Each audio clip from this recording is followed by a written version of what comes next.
दोस्तों स्टडी 91 के online platform में आप सभी का बहुत बहुत स्वागत है। दोस्तों आज आप सभी के समक्ष इंडियन ज्योग्राफी में अगले लेक्चर को लेकर हाजिर हूं। आज हमारा 25 नंबर का लेक्चर है। अगर ओवरऑल देखा जाए तो आज हमारा 355 नंबर का लेक्चर है।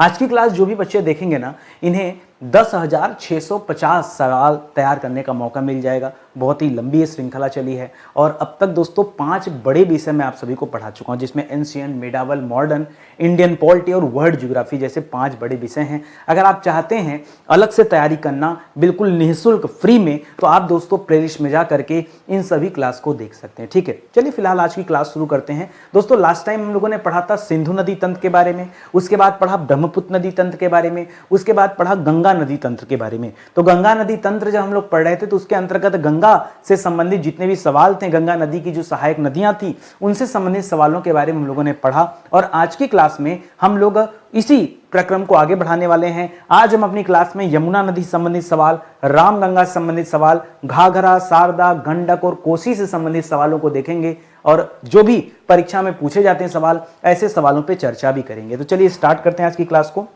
ध्यान दीजिएगा, स्टडी 91 के प्लेटफॉर्म से अलग अलग विषय के लिए फाउंडेशन कोर्स लॉन्च किए गए। ये फाउंडेशन कोर्स एक ऐसा बैच है ना, जिसे आप ज्वाइन करने के बाद आपको बार बार कोर्स खरीदने की जरूरत नहीं पड़ेगी, क्योंकि विषय पर आपकी पकड़ इतनी अच्छी बन जाएगी कि बाद में आपको दोबारा अलग अलग एग्जाम के लिए बैच लेने की कतई जरूरत नहीं पड़ेगी। तो आप मौका दीजिए, जुड़िए हमारे साथ और इस बैच को ज्वाइन कीजिए। ठीक है, इंक्वायरी करना हो तो ऊपर हेल्पलाइन नंबर दिया गया, वहां पर आप कॉल कर सकते हैं और पता कर सकते हैं इस बैच के बारे में। ठीक है, स्टार्ट किया जाए आज की क्लास को। चलिए शुरू करते हैं। तो पहला सवाल दे रहा है कि यमुना नदी का उद्गम स्थल कहाँ है। देखिए यमुना की बात आई गई है तो पिछली क्लास में हम लोगों ने पढ़ा गंगा के बारे में, और एक चीज और पढ़ा कि गंगा को सर्वप्रथम किस नाम से जाना जाता है, भागीरथी के नाम से जाना जाता है। जहां से इसका उद्गम होता है वहां इसे गंगा नहीं बुलाते हैं, वहां इसे भागीरथी बुलाते हैं। और भागीरथी का जो उद्गम है दोस्तों वो कहां से है, भागीरथी का जो उद्गम वो कहां से है, तो याद रखिएगा गोमुख से। ठीक है, गोमुख से निकलती है ये भागीरथी नदी, जिसे क्या कहते हैं, गंगोत्री भी कहते हैं। तो गोमुख या गंगोत्री याद रखेंगे, ये इसका नाम हो जाएगा जहां से गंगा नदी निकलती। उसी तरह से यमुना नदी का जो उद्गम है ये कहां पर, तो लोग कहते हैं दोस्तों यमुनोत्री। जी हां दोस्तों, नाम इसका यमुनोत्री जरूर है, लेकिन ये आपको ऑप्शन में नहीं मिलेगा।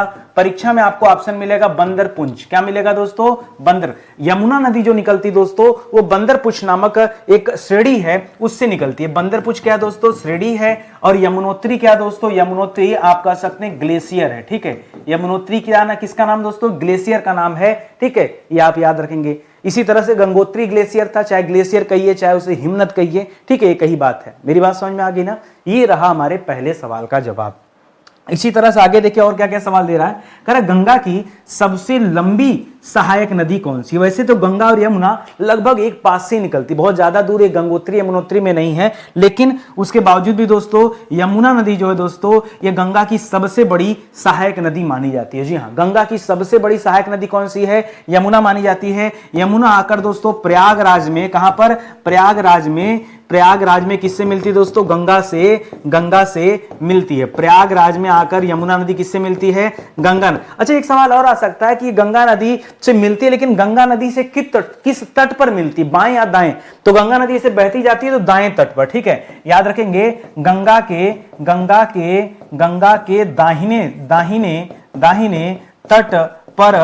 तट पर यमुना जो दोस्तों ये प्रयागराज में मिलती है। ये आप याद रखेंगे, सवाल बन सकता है परीक्षा में ना कि किस तट से मिलती है, तो बाएं हाथ से मिलने वाली नदी है। ये तथ्य भी आप याद रखेंगे। अगला सवाल देखिए, कह रहा यमुना की प्रमुख सहायक नदियां कौन कौन सी यमुना की प्रमुख सहायक नदियां हैं। तो बहुत सारी नदी है, जिसमें दोस्तों एक नदी है टोंस नदी। ठीक है, दूसरी नदी आप याद रखेगा हिंडन नदी। कौन सी नदी, हिंडन नदी। तीसरी नदी आप याद रखेगा दोस्तों ये चंबल नदी। चंबल का नाम सुना है ना, चंबल के बीहड़ का नाम सुना होगा। ठीक है, चंबल नदी हो गया। ये सब दोस्तों जो मैं आपको सिखा पढ़ा रहा हूं ये यमुना नदी से संबंधित सवाल है, याद रखेगा। बाकी और कौन सी है, बेतवा नदी। ठीक है, बेतवा नदी। ठीक है, केन नदी। ठीक है, बेतवा हो गया, केन हो गया, सब एमपी की नदियां। ठीक है, बेतवा हो गया, केन हो गया, सिंध हो गया। ठीक है, सिंधु अलग नदी है दोस्तों, सिंध जो है वो अलग नदी है। सिंधु जो नदी है वो तो बहुत बड़ी नदी है। हाँ, सिंधु बहुत बड़ी नदी है, पंचनद आके मिलते हैं मिठानकोट नामक स्थान पे ना, वो सब आप जानते हैं। मानसरोवर झील से निकलती है, वो अलग है, वो सिंधु नदी है, ठीक है।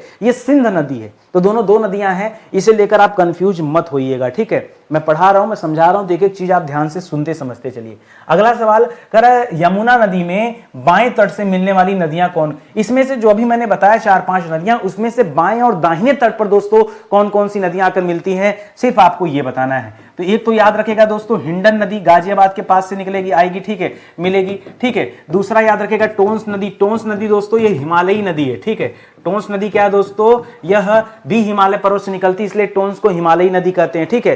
बाकी आपने नहीं सुना होगा, ऋषि गंगा नदी का नाम सुना होगा, नहीं सुना होगा, ठीक है। ऋषि गंगा नदी हो गया, या फिर गिरी नदी का नाम सुना होगा, इसका नाम ही है गिरी, हाँ। तो ऋषि गंगा नदी हो गया, गिरी नदी हो गया, हनुमान गंगा हो गया, ठीक है, हनुमान गंगा हो गया, ठीक है। छोटी छोटी नदियां हैं, बहुत छोटी छोटी नदी है, इसी वजह से इसका नाम आप जल्दी नहीं सुन रहे होंगे, ठीक है। यह सेंगर नदी हो गई, ठीक है। तो बहुत सारी नदियां हैं जो यमुना में बाएं तट से मिलती हैं, बाएं तट से, दाहिने नहीं, बाएं तट से मिलने वाली नदियां हैं, ये आप याद रखेंगे।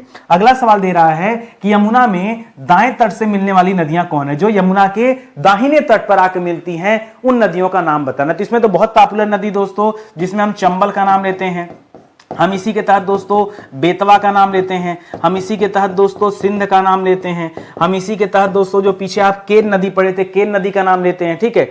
और एक और नदी है भगाइन नदी। कौन सी नदी? भगाइन, ठीक है, भगाइन। तो ये सारी नदियां जो हैं दोस्तों, ये किस तट से मिलती हैं? ये दाहिने तट से मिलने वाली नदियां हैं। तो बायां और दाहिना तट ये दोनों ही इंपॉर्टेंट है, इसे आप ध्यान में रखेंगे। अगले सवाल पर आइए, कर लखवार व्यासी बांध, ठीक है। लखवार व्यासी बांध, इसके बारे में आपने नहीं सुना, क्यों? क्योंकि दोस्तों होता क्या है, जो देश के पॉपुलर बांध है वो तो आप पढ़ लेते हैं, लेकिन इनके बारे में आप पढ़ना भूल जाते हैं। आपको बताना है किस नदी पर बना हुआ बांध है। लखवार व्यासी बांध और ताजेवाला बैराज बांध है। कर इनका संबंध दोस्तों किस नदी से है? तो याद रखेगा इनका संबंध यमुना नदी से है। यह यमुना नदी पर बने हुए दोस्तों बांध है, और यमुना नदी पर बने हुए प्रसिद्ध बांध है, ठीक है। लखवार जो बांध है दोस्तों, इसे व्यासी बांध के नाम से बुलाया जाता है, ठीक है। लखवार को ही व्यासी बांध नाम से बुलाया जाता है, तो पूरा नहीं बुलाते इसे, लखवार व्यासी नहीं बुलाते, इसे लखवार बांध बुलाते हैं, लेकिन पॉपुलर किस नाम से? व्यासी बांध नाम से पॉपुलर है। अच्छा, स्थित कहां है दोस्तों? यह उत्तराखंड में स्थित है।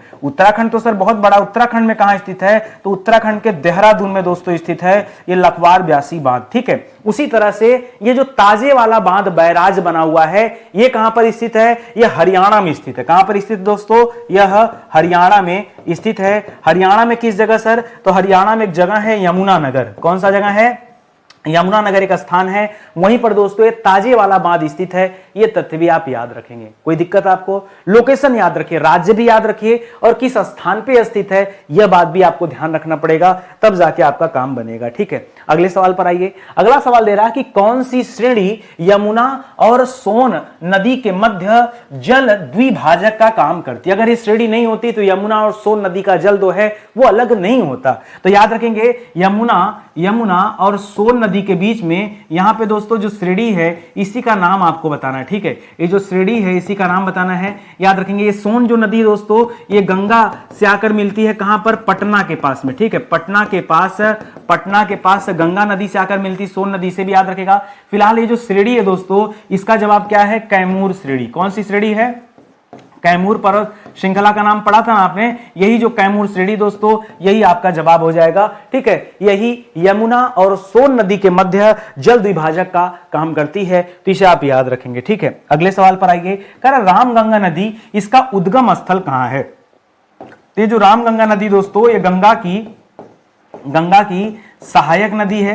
गंगा की क्या दोस्तों? सहायक नदी है। और रामगंगा दोस्तों इसका नाम इसलिए पड़ा क्योंकि यहीं पर दोस्तों परशुराम जी ने तपस्या किया था, ठीक है। परशुराम जी की तपस्या नगरी है दोस्तों, इसी वजह से इसका नाम क्या रखा गया है? इसका नाम रामगंगा नदी रखा हुआ है, ठीक है। और ये निकलती क्या है दोस्तों? तो याद रखेगा एक स्थान है दूध टोली श्रेणी। कौन सी श्रेणी दोस्तों?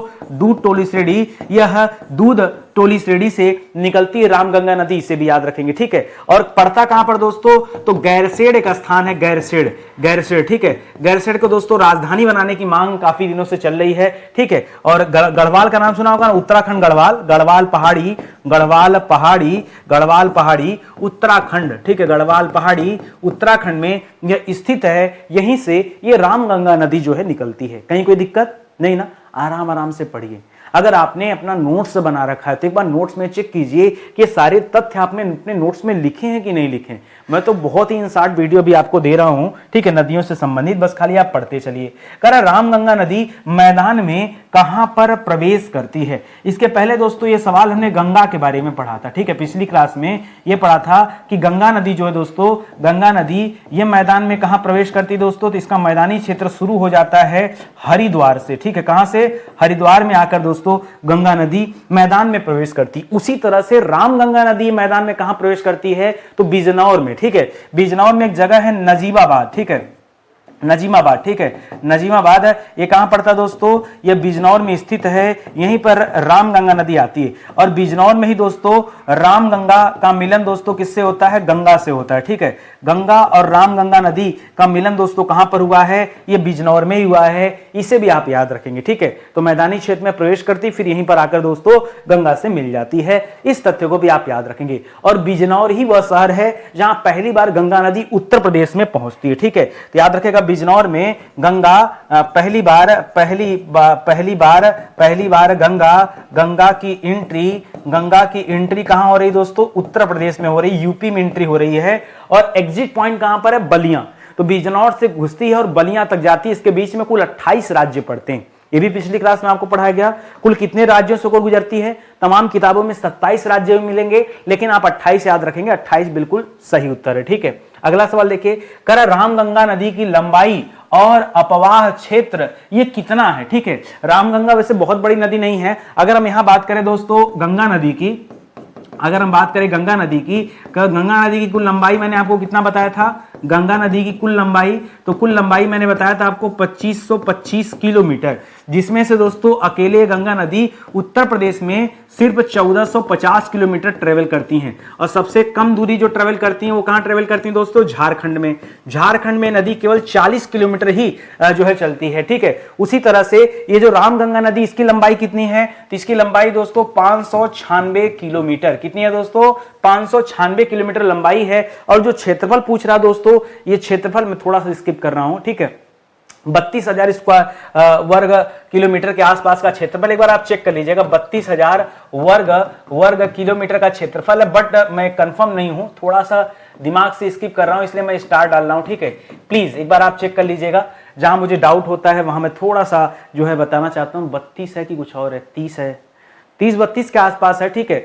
इसको मैंने इस तरह से याद किया था, जो भारत का क्षेत्रफल 32 लाख है, ठीक है, 32,84,000, तो इसका 32,000 ही समथिंग है कुछ, लेकिन काफी दिनों का पढ़ा हूं इसलिए मुझे दिमाग में आ नहीं रहा है, ठीक है। तो इसको आप थोड़ा सा एक बार देख लीजिएगा। अगला सवाल देखिए, कह रहा रामगंगा नदी ये किसकी सहायक नदी है, बता तो दिया, ये गंगा की सहायक नदी। रामगंगा नदी ये किसकी सहायक नदी है, गंगा। अच्छा एक बात मैं इसके बारे में और बता दूं दोस्तों, उत्तराखंड में एक जिम कॉर्बेट नेशनल पार्क है। यह नदी दोस्तों उसी नेशनल पार्क से होकर गुजरती है, यह भी याद रखेंगे, ठीक है। गंगा की सहायक नदी है और याद रखेंगे। अच्छा एक चीज और, मैंने वो बिजनौर पीछे बताया ना, कन्नौज के पास आके मिलती भाई, कन्नौज के निकट आकर के, ठीक है। आगे चल के ऐसे कर देते हैं, आगे चल के यह कन्नौज के निकट आकर के तब जाके, क्योंकि बिजनौर अलग जिला है, कन्नौज के निकट आकर ये गंगा से मिलती, ठीक है। तो याद रखेंगे कन्नौज को इत्र नगरी कहा जाता है। कन्नौज के निकट ये आकर मिलती है, ठीक है। और कन्नौज को किस नाम से जानते हैं, कन्नौज को हम इत्र नगरी बुलाते हैं ना, कन्नौज को हम क्या बुलाते हैं, इत्र नगरी के नाम से बुलाते हैं। और एक सवाल जो मैंने अभी और बताया कि इसी नदी के किनारे क्या है दोस्तों, जिम कॉर्बेट नेशनल पार्क है, ठीक है। जिम कॉर्बेट नेशनल पार्क कभी भी परीक्षा में पूछे तो बताइएगा, ठीक है। इसी का पुराना नाम क्या था, हेली नेशनल पार्क, ठीक है। 1936 में इसकी स्थापना हुई थी। भारत का पहला राष्ट्रीय उद्यान है, नेशनल पार्क है, जिसे हेली नेशनल पार्क के नाम से जानते थे। अब इसका नाम बदलकर जिम कॉर्बेट रख दिया गया है। यह रामगंगा नदी के किनारे ही स्थित है, इसे भी आप याद रखेंगे। अगला सवाल देखिए, कह रहा कालागढ़ सिंचाई एवं जल विद्युत परियोजना यह किस नदी पर स्थित है? सिर्फ आपको नदी का नाम बताना है। तो कालागढ़ सिंचाई एवं जल विद्युत परियोजना यह रामगंगा नदी पर ही बना हुआ है। कौन सी नदी पर? रामगंगा नदी। 596 किलोमीटर जा रही तो कुछ फायदा कराएगी ना, तो रामगंगा नदी पर ही बना हुआ दोस्तों। और किस स्थान पर दोस्तों? तो उत्तराखंड में पौड़ी गढ़वाल जिले का नाम आपने सुना होगा।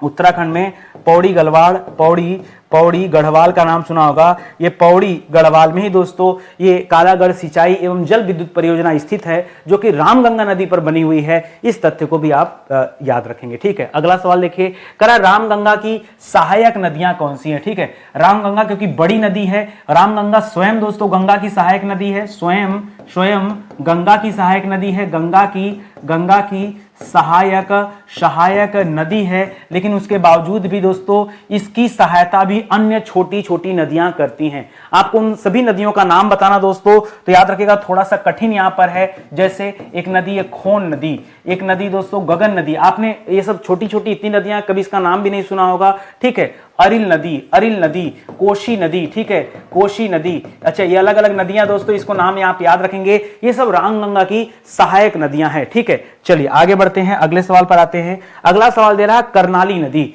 करनाली नदी ऐसे भी लिखता है या कभी कभी ऐसे लिख देता है करनाली। ठीक है, तो कह रहा है करनाली नदी के नाम से कौन सी नदी नेपाल में जानी जाती है? नेपाल में उस नदी का नाम करनाली नदी है, जबकि भारत में उसे क्या कहते हैं? घाघरा नदी के नाम से जानते हैं। किसके नाम से जानते हैं? घाघरा नदी के नाम से जानते हैं। अभी हाल ही में दोस्तों उत्तर प्रदेश सरकार ने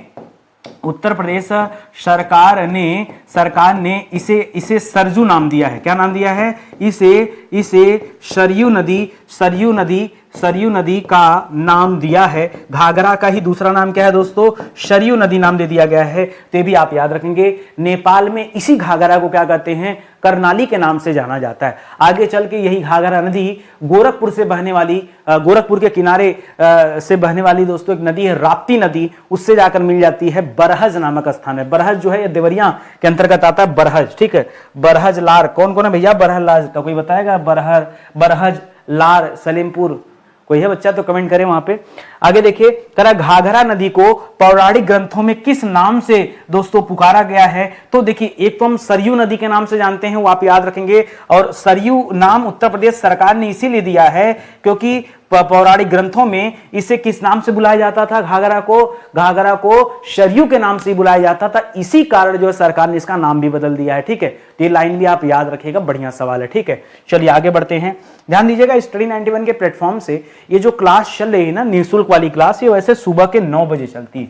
कभी कभार जब मेरी तबीयत ठीक नहीं होती दोस्तों, तब इसकी क्लास की टाइमिंग मैं चेंज कर देता हूं। ठीक है, लेकिन वैसे देखा जाए तो 9 बजे की क्लास चलती है। अब तक दोस्तों इस क्लास में 350 प्लस लेक्चर दिया जा चुका है और 10,600 सवाल जो है क्लास में डिस्कस किया जा चुका है। अगर आप इस सीरीज से जुड़ेंगे तो बहुत फायदा आपको मिलेगा। एक चीज और बताना चाहूंगा आपको मैं, जो बच्चा हिंदी पढ़ना चाहता है नितिन सर से, वो रात को 8 बजे मिल सकता है। 8 PM पे दोस्तों हिंदी की क्लास चलती है, जबरदस्त क्लास चलती है। आप मौका दीजिए तो सही, देखिए गजब की क्लास है, दिल खुश हो जाएगा आपका पढ़ के। ठीक है, चलिए आगे बढ़ते हैं, अगले सवाल पर आते हैं। अगला सवाल दे रहा दोस्तों कि राप्ती और घाघरा का संगम। राप्ती नदी याद रखिएगा दोस्तों, ये गोरखपुर से होते हुए बहती है। राप्ती नदी कहां से होते हुए बह रही? गोरखपुर से। और जो घाघरा दोस्तों ये दोहरी घाट से बहती होगी। ठीक है, दोहरी घाट होते हुए दोहरी घाट, या फिर आपने एक बड़हलगंज का नाम सुना होगा, बड़हलगंज। ठीक है, बड़हलगंज। ठीक है, तो याद रखेंगे यहीं से होते हुए बहती है। दोहरी घाट इसलिए नाम पड़ा क्योंकि यहां पर 2 हरि का मिलन हुआ था। राम जी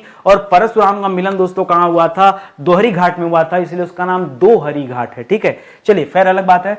कह रहा राप्ती और घाघरा का संगम ये कहां पर है दोस्तों? तो बरहज में होता है। बरहज में ये दोनों नदियां आपस में मिल जाती है। बरहज कहां पड़ता है दोस्तों? यह देवरिया में स्थित है। कहां स्थित है? यह देवरिया में स्थित है। इसे भी आप याद रखिएगा। अगले सवाल पर आइए। अगला सवाल दे रहा है कि इरावती नदी के नाम से कौन सी नदी जानी जाती है?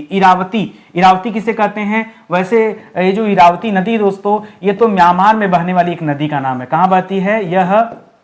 यह म्यांमार एक अलग देश है दोस्तों, वहां पर बहने वाली नदी है। लेकिन फिर भी भारत में इरावती नदी कहा जाता है रावी नदी को, राप्ती नदी नहीं दोस्तों। बहुत सारे बच्चे कंफ्यूज हैं, बहुत सारी किताबों में मैंने देखा लिखा था राप्ती नदी। अरे दिमाग ठंडा कर लो, राप्ती नदी नहीं जवाब होगा, रावी नदी। सर वो रावी सतलज ब्यास, हाँ वो वाली रावी नदी की बात कर रहे हैं, ठीक है। वो जो रावी नदी उसी इरावती के नाम से जाना जाता है, थोड़ा इसे आप ध्यान में रखिएगा, ठीक है। तो यह राप्ती नहीं है, यह रावी नदी है, कंफ्यूज नहीं होना है। करा घाघरा की सहायक नदियां दोस्तों कौन? अच्छा घाघरा दोस्तों याद रखिएगा सर्वाधिक कटान के लिए जानी जाती है, ठीक है। सर्वाधिक कटान के लिए दोस्तों जानी जाती है। होता क्या, जब इस नदी में बाढ़ आता ना तो गांव के गांव जल समाधि ले लेते हैं, याद जानिए, ठीक है। और इसकी सहायक नदियों में छोटी सरजू आती है, यहां पर बड़ी सरजू नहीं, याद रखेंगे छोटी सरयू नदी, ठीक है। छोटी सरयू का नाम सुना है, इसी किनारे अयोध्या बसा हुआ दोस्तों, छोटी सरजू हो गया। बाकी शारदा नदी जिसे हम काली नदी के नाम से जानते हैं, शारदा का ही पुरानी नाम क्या है दोस्तों, काली नदी है। इसके अलावा जो पीछे आपने राप्ती पढ़ा, राप्ती से आगे चल के मुलाकात होगा घाघरा का, तो राप्ती नदी हो गया। छोटी गंडक हो गया, छोटी गंडकी या गंडक, ठीक है, छोटी गंडक, अभी इसके बारे में भी कहानी बताऊंगा, ठीक है। ये सब दोस्तों घाघरा की सहायक नदियां हैं, ठीक है।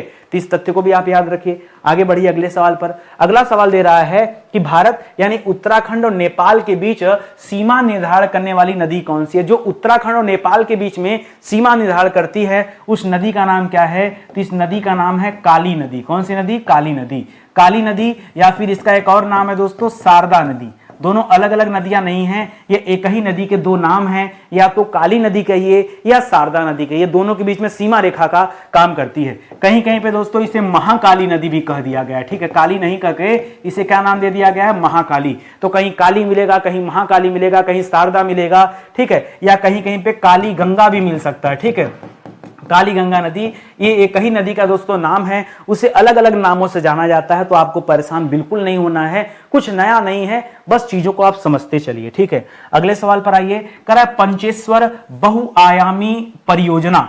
पंचेश्वर बहुआयामी परियोजना ये किस नदी पर बनी हुई परियोजना है दोस्तों, इसके बारे में बताना है। तो याद रखेगा ये काली या शारदा नदी पर ही बनी हुई है, ठीक है। काली या फिर शारदा नदी पर पंचेश्वर परियोजना बनी हुई है दोस्तों, इसे आप याद रखेंगे, पंचेश्वर परियोजना, ठीक है, इसका नाम याद रखेंगे। अगला सवाल देखिए क्या दे रहा है दोस्तों, कह रहा शारदा नहर परियोजना जो उत्तर प्रदेश की सबसे बड़ी नहर है, यह किस स्थान से शुरू की गई है? स्टार्ट कहां से होती है दोस्तों? अगर भारत की सबसे बड़ी नहर की बात की जाए, अगर भारत की सबसे बड़ी नहर की बात की जाए, सबसे बड़ी नहर की बात की जाए, तो याद रखेगा कौन सी नहर है? इंदिरा गांधी नहर। कौन सी है? इंदिरा गांधी नहर, ठीक है। इंदिरा गांधी नहर जो उधर पश्चिमी राजस्थान साइड जाती है वो हरियाणा से, ठीक है। उसी तरह से उत्तर प्रदेश की जो सबसे बड़ी नहर है वो शारदा नहर है। ऊपरी शारदा नहर, निचली शारदा नहर, ये दो भागों में बटी हुई है, ठीक है। और ये उत्तराखंड से स्टार्ट होती है। उत्तराखंड में एक स्थान है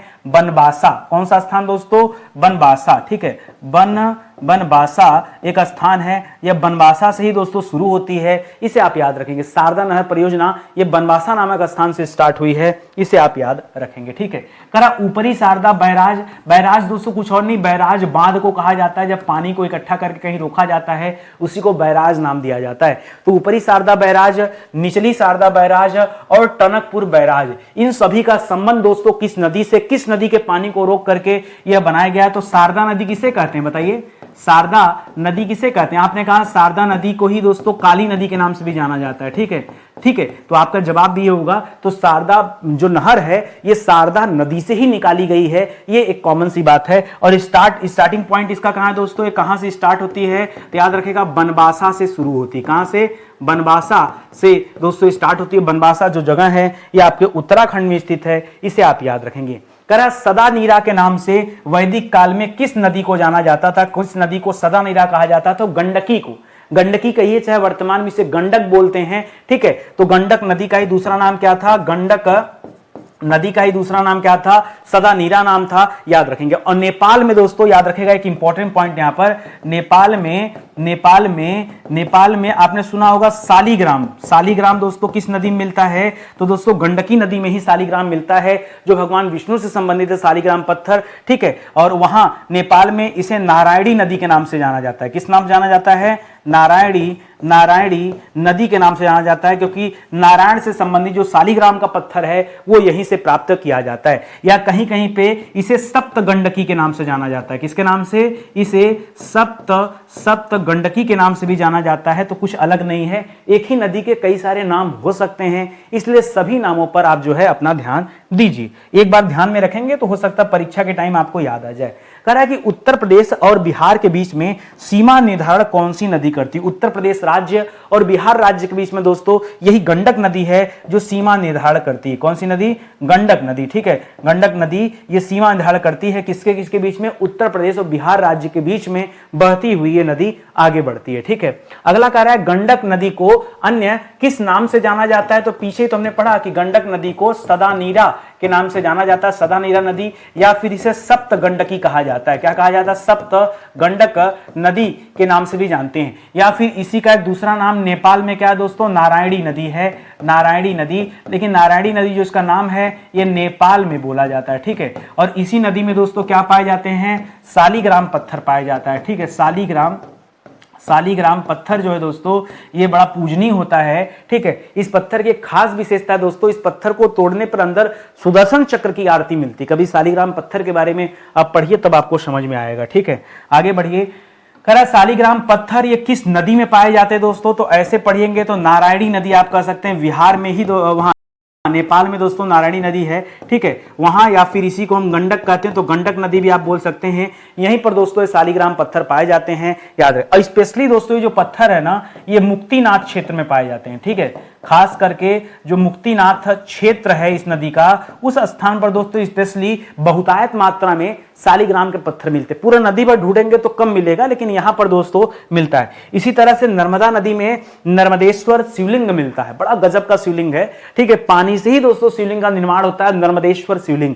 कभी आप गूगल कीजिए, देखिए इसके वीडियोस देखिए तब आपको लगेगा। आगे लिख रहा है 7 नदियों से मिलकर बनने वाली नदी कौन सी है? तो ऐसे देखिए हम 7 नदी यहां भले बोल रहे हैं, लेकिन आपने पीछे पढ़ा सप्त गंडकी या सप्त गंडक। ठीक है, सप्त गंडकी या सप्त गंडक, तो लगता है कि 7 नदी से मिलकर बनता होगा, लेकिन यहां पर दोस्तों जब सवाल करेगा तो यहां जवाब आपका अलग हो जाएगा। एक नदी है दोस्तों कोसी नदी, जिसे बिहार का शोक कहा जाता है। एक नदी है कोसी नदी, इसे क्या कहा जाता है? इसे बिहार का शोक कहा जाता है। क्यों? क्योंकि इसकी वजह से हर साल पूरा बिहार दोस्तों छत बिछत हो जाता है, डूब जाता है, इसलिए कोसी नदी आप याद रखेंगे। ये आगे चल के राजमहल की पहाड़ी के पास दोस्तों गंगा से मिल जाती है। ठीक है, गंगा से मिलती है, ये तथ्य भी आप याद रखेंगे फिलहाल। ठीक है, तो जो 7 नदियों से मिलकर जो पानी आता है ये कोसी नदी है। ठीक है, इसी कारण दोस्तों इतना ज्यादा बाढ़ भी आता है। ठीक है, तो सप्त गंडक को लेकर कंफ्यूज मत होइएगा, जब आप परीक्षा में कोसी दीजिएगा ये आप याद रखेंगे। कर बिहार का शोक किसे कहते हैं दोस्तों? तो बताया तो कि बिहार का शोक किसे कहते हैं? कोसी नदी को कहते हैं। ठीक है, कोसी नदी को क्या कहते हैं? बिहार का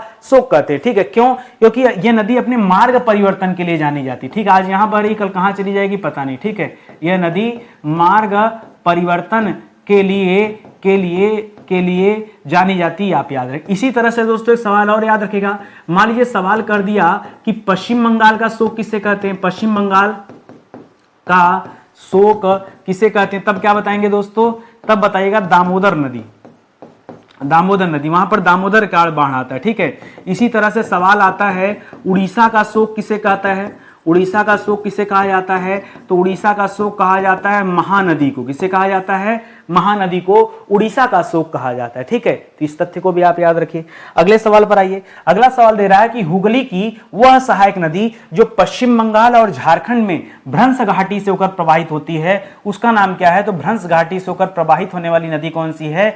दामोदर नदी है। ठीक है, यह भारत के रूर क्षेत्र से बहती है और भारत की सबसे दूषित नदी है। सबसे ज्यादा प्रदूषित नदी कौन सी है? ये दामोदर नदी है। कारण क्या दोस्तों? कोयला क्षेत्र से बहती है ना, इस वजह से। ठीक है, कह रहा धनबाद का नाम सुना होगा आपने, दुर्गापुर का नाम सुना होगा। ये सभी किस नदी के किनारे स्थित हैं दोस्तों? तो यह दामोदर नदी के किनारे ही स्थित हैं, इसे भी आप याद रखेंगे। बाकी हुगली नदी दोस्तों ये गंगा की वितरिका है। ठीक है, क्या है हुगली नदी? यह गंगा की वितरिका है, धारा है। ठीक है, ये आप याद रखेंगे। इसी के किनारे क्या दोस्तों? कलकत्ता बंदरगाह है। क्या है दोस्तों?